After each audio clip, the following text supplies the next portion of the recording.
పేదలపై హైడ్రా బుసలు కొడుతుంది. అక్రమ నిర్మాణాలంటూ నానా హైరాణ చేస్తుంది. బుల్డోజర్లు పెట్టి జనాలను భయభ్రాంతులకు గురి చేస్తుంది. బడుగు బలహీన వర్గాల ప్రజలకు గూడు లేకుండా కుట్రలు పన్నుతోంది. సీఎం రేవంత్ రెడ్డి డైరెక్షన్లో రెవెన్యూ, మున్సిపల్ అధికారులు పేదల నిర్మాణాలను నేలమట్టం చేస్తున్నారు. ముందస్తు సమాచారం ఇవ్వకుండా అప్పటికప్పుడే ఇళ్లను కూల్చేస్తున్నారు. కనీసం సామాన్లు బయటకు తీసుకునే అవకాశం కూడా ఇవ్వడం లేదు. అడుగడుగునా పోలీసులను పెట్టి కర్కశంగా వ్యవహరిస్తున్నారు. దీంతో బీద ప్రజలు దిక్కుతోచని స్థితిలో పడుతున్నారు. ధ్వంసమైన ఇళ్లను చూస్తూ గుండెలు పగిలేలా ఏడుస్తున్నారు.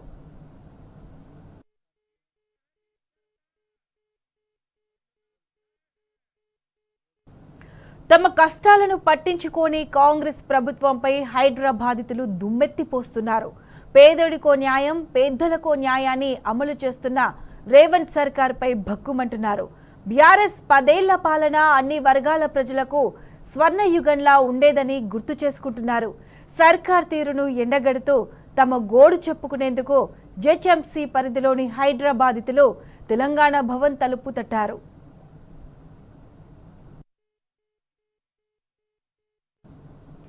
హైడ్రా కూల్చివేతలపై హైదరాబాద్ ప్రజలు కన్నెర్ర చేస్తున్నారు.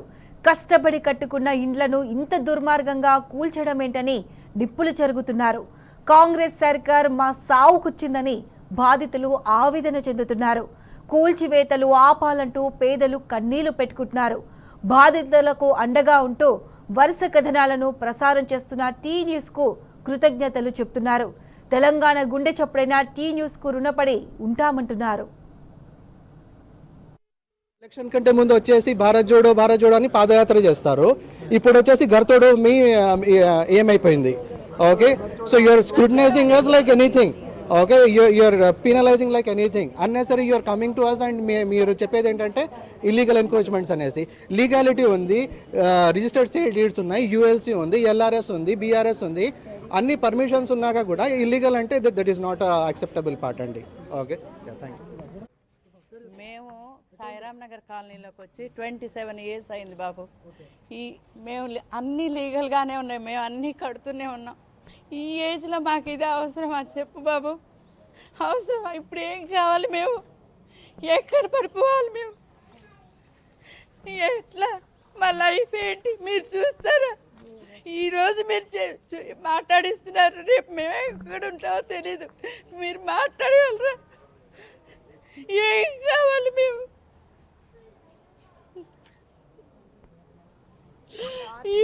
ఇలా పీస్ఫుల్గా ఉండే పేరెంట్స్, మిడిల్ క్లాస్ వాళ్ళకి వాళ్ళ పేరెంట్స్ని మంచిగా చూసుకోవాలని ఇలా రోడ్డుకి ఇస్తుంటే ఎలా అనిపిస్తుందండి? మీరు కూడా ఉంటారు కదా, మీకు కూడా మీ పేరెంట్స్ ఉంటారు కదా. ఇలా వచ్చి మేము అందరం ఇలా సఫర్ అవుతుంటే మీకు మంచిగా అనిపిస్తుందా? గవర్నమెంట్ మమ్మల్ని అర్థం చేసుకోవాలండి.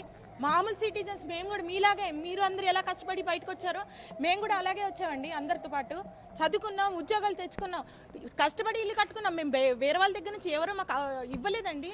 శాలరీలు తీసుకెళ్ళి కట్టుకొని ఇల్లు కట్టుకొని మంచిగా హ్యాపీగా పేరెంట్స్, పిల్లలు వాళ్ళ ఫ్యూచర్ చూసుకోవాలనుకుంటున్నాం.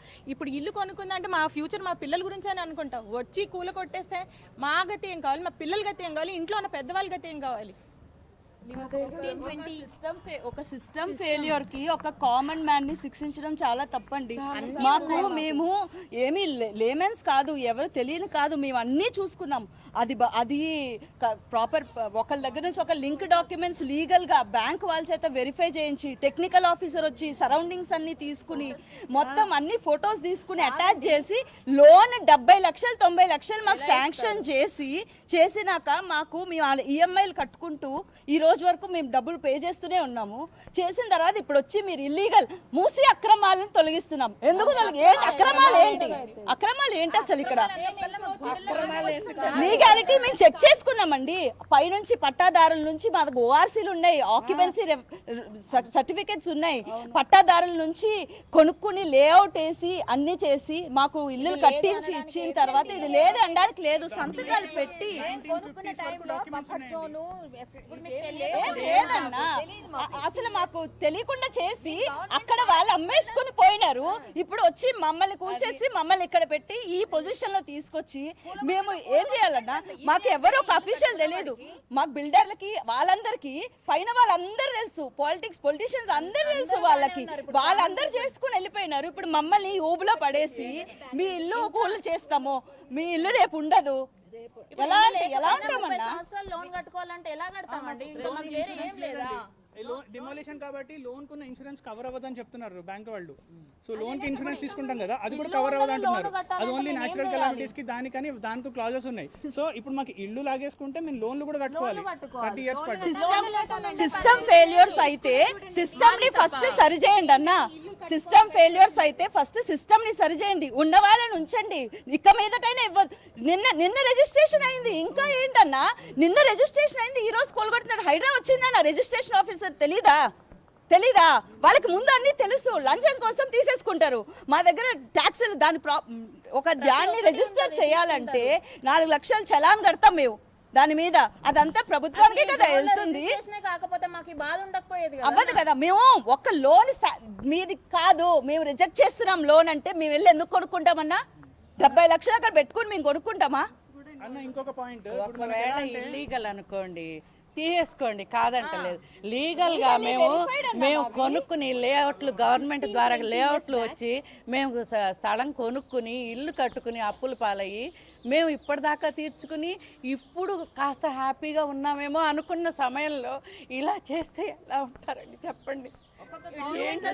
చెప్పండి. గండిపేట పరివాహక ప్రాంతాల్లో ఉంటామండి మేము. అక్కడ నుండి మూసి ఒక చిన్న నాలా వెళ్తుందండి మా పక్కన, మా కాలనీ అవతల నుండి. అది ఒక 20 years back it was a నాలా. దాన్ని నాలాగానే పరిగణించారు. దానికి 9 meter బఫర్ దాటేసి మేము ఉన్నాము. ఇప్పుడు గవర్నమెంట్ అది పెంచుకుంటూ గ్రామ పంచాయతీ లెవెల్ నుండి జిహెచ్ఎంసీ వచ్చాక 30 అని, అది వాళ్ళ స్వార్థానికి వాళ్ళ డెవలప్మెంట్కి అది 50 చేసి అట్లా 100 చేసుకుంటే పోతే అక్కడ సఫరర్స్ మేము అవ్వాలా? మేము తెలిసి మేము ఉన్నప్పుడు 30-50గా ఉన్నప్పుడు మేము కొంటే మాకు పొరపాటు. అది గవర్నమెంట్ చేసిన తప్పుకు మేము బలి అవ్వాలా?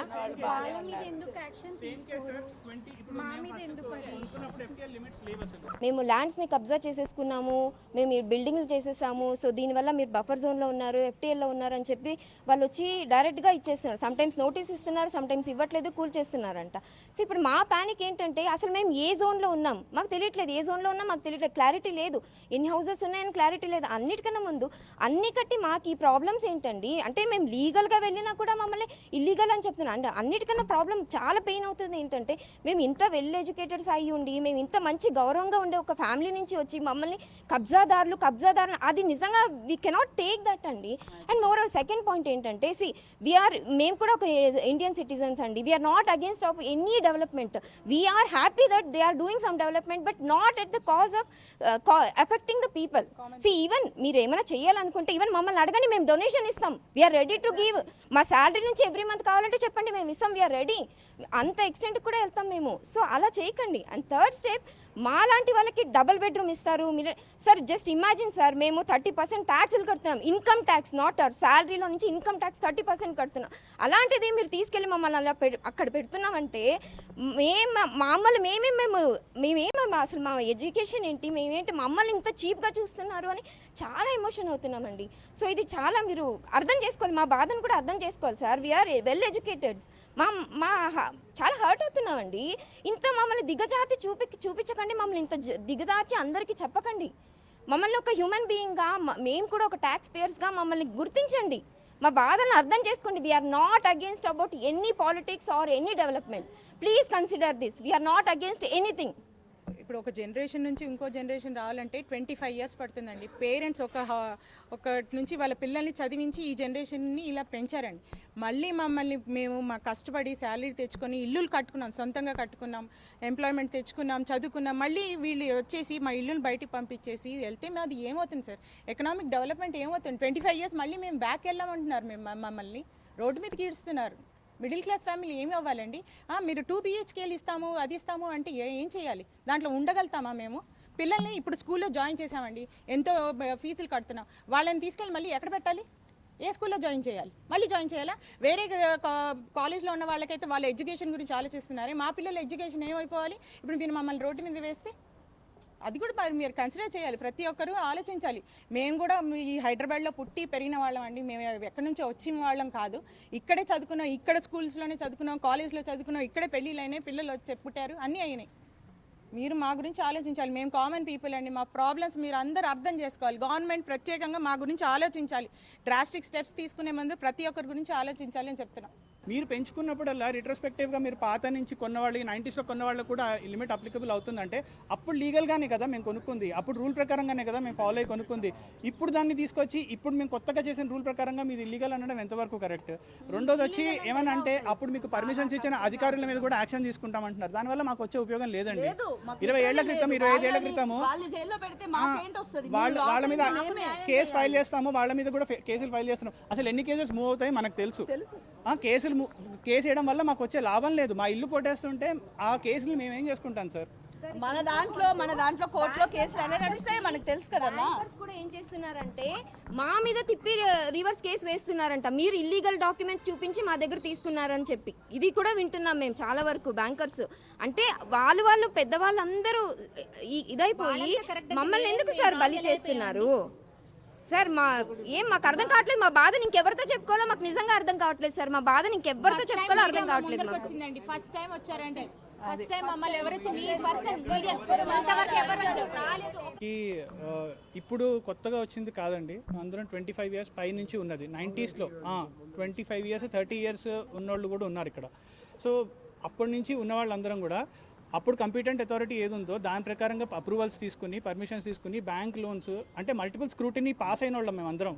ఏదో మేము అక్కడికి వచ్చేసి కట్టుకుని చేసింది కాదు, మల్టిపుల్ స్క్రూటినీ పాస్ అయ్యి వచ్చిన తర్వాత మాకు లోన్స్ తీసుకుని కట్టుకున్నాము. ఆ లోన్స్ రీపే కూడా చేస్తున్నాం ఇంకా. అలాంటిది ఇప్పుడు అసలు ఏ బేసిస్ మీద ఇవన్నీ చేస్తున్నారో మాకు తెలీదు.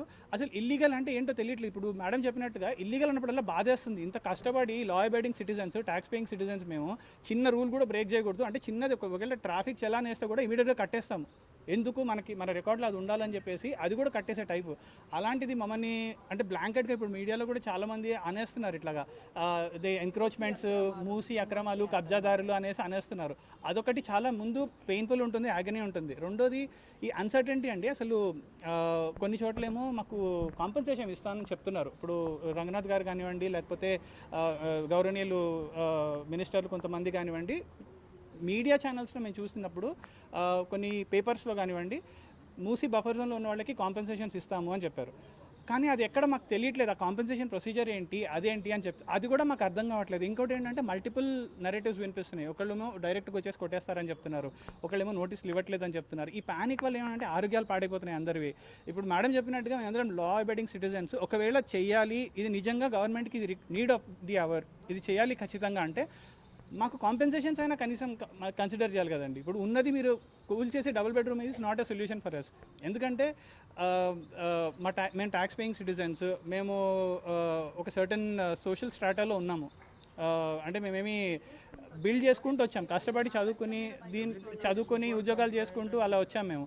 ఇప్పుడు మమ్మల్ని తీసుకెళ్ళి ఇప్పుడు 2 BHKలో వేసేస్తామంటే 2 BHK పర్పస్ వేరు కదండి. అది కట్టినది పాపం రోడ్ మీద ఉన్న వాళ్ళకి, హోమ్లెస్ పీపుల్ కోసం కట్టింది. అలాంటిది మీరు అందరినీ తీసుకొచ్చి అక్కడే పెట్టేస్తాను అనడం కూడా కరెక్ట్ కాదు కదా. సో కరెక్ట్ కమ్యూనికేషన్ ఒకటి కావాలి.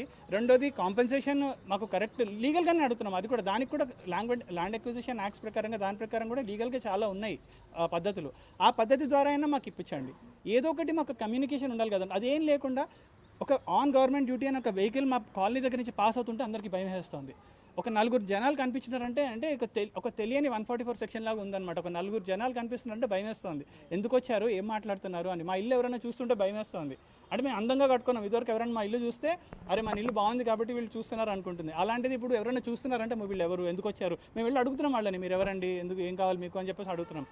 ఆ లెవెల్ ఆఫ్ పానిక్ వచ్చేసిందండి జనాలందరిలో. అది చాలా ఇబ్బందిగా ఉంది ఉండడం. ఇంకా అందరం ప్రైవేట్ సెక్టర్ ఎంప్లాయీస్, మేము ఏం చేస్తాము, రోడ్ల మీదకి వచ్చి గొడవలు చేయలేం కదా. ఎందుకంటే ఏమన్నా తేడా కొట్టిందంటే మళ్ళీ మా ఉద్యోగాలు పోతాయి. మేము ఒక పక్కన జాబ్స్ మెయింటైన్ చేసుకోవాలి, ఇది చూడాలి, బ్యాంక్ లోన్స్ ఉన్నాయి, బ్యాంకుల వాళ్ళు ఏం తగ్గట్లేదు కదా.